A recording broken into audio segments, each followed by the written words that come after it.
to Yorkshire now. The players have returned for pre-season. There's a real buzz around the place. You go out there and they're enjoying themselves, enjoying it, being in each other's company, aren't they? Yeah, well, look, it got to the end of the season, and you know, a county season is quite tough on the players. You know, I don't think anyone should underestimate, you know, how challenging that can be for players at times with the schedule, and spend a lot of time together, training, travel, obviously playing.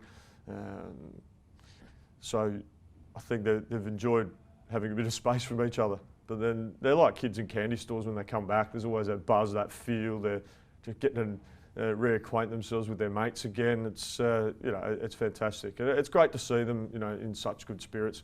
You know, and you know, even though they are doing fitness testing and getting stuck into the gym work, which, you know, that they do enjoy and they do embrace, and it's really important. You know, it's no secret. You know, the last few years, going deep into a season, our lads are fit and strong and getting through, and because you know, sometimes you know, you perform well late in the season and you can get on a real roll, and you know, strength and conditioning, fitness is, you know, is crucial in that regard. Well, it's the modern way now, isn't it? Because most of these players won't pick up a bat or a ball until January.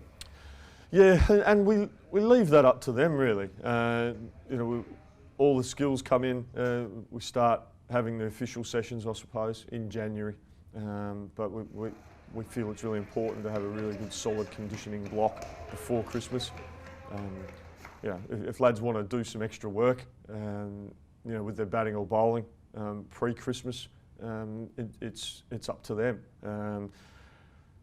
Not that we have many bowlers who are wanting to do too much before Christmas, but as we encourage them to minimise the amount of bowling they do indoors, you know, on the hard surface. But we need to find that balance to get them enough work to, you know, help prepare them to get outside without overburdening them, you know, putting too much strain on their bodies. So we've got to find that balance.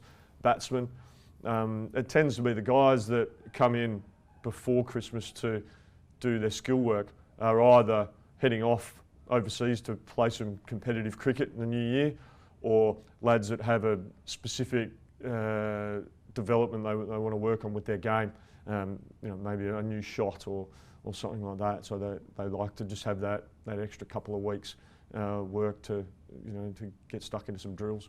So looking to 2016, what's going to be the approach for Yorkshire as we look to continue to be on top of four-day cricket but improve in other areas of our game? Yeah, well, I suppose start with the four-day cricket, you mentioned that. We still feel there was room for improvement, and you know, people would look, oh well, you've had this wonderful 2015 and the record number of wins and points and things like that, but you know, there are ways to improve. You know, there are things that we can do. You know, we certainly probably could be a little bit more consistent with the bat. I think, you know, the difference between 2014 and 2015, we won those titles in different ways.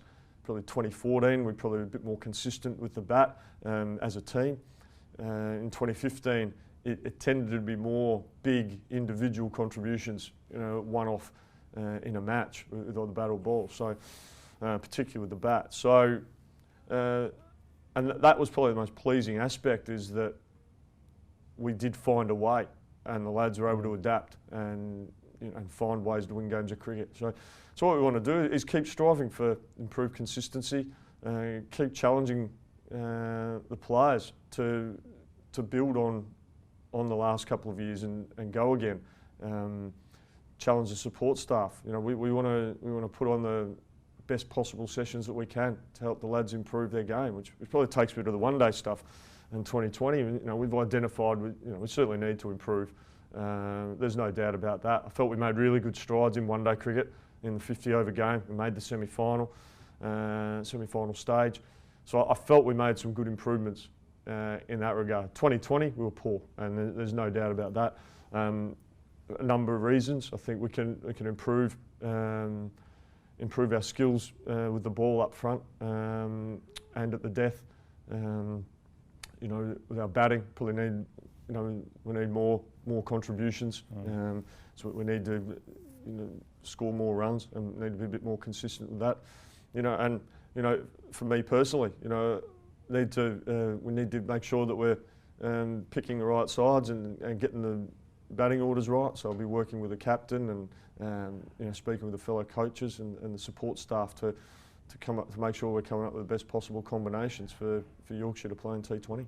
Can we expect any more signings before the season starts? No, I think we're pretty much sorted with our squad. You know, as I said, we're very happy with our squad. You know, we felt it was strong, but when an opportunity to get a player like David Willey, you don't turn down those opportunities. You know, he's a high quality player, fantastic lad who will fit in really well at Yorkshire County Cricket Club, so very excited. And where are we at with our overseas contingent for 2016? Still talking things through. So, you know, I spoke to Martin this morning about it actually. He was having a chat to a few people, so we'll know more.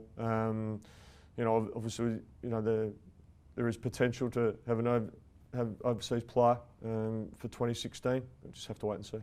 So can we expect new personnel, or will it be existing, the likes of Williamson or Finch or Maxwell returning? Nice try, Danny. You just have to wait and see, buddy. Okay, I'm impatient, as you know.